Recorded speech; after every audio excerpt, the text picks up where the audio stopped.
Welcome back to another technical deep dive here in the Debug Zone. Today, we're tackling a big question and breaking it down with insights from other users. Hopefully, this clears up some misconceptions and helps you get the answer you need. So buckle up, stay a little curious, and let's jump right in.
And that's a wrap.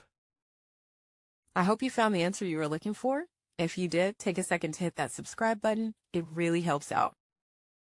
And let me know in the comments which solution worked best for you. See you next time in the Debug Zone.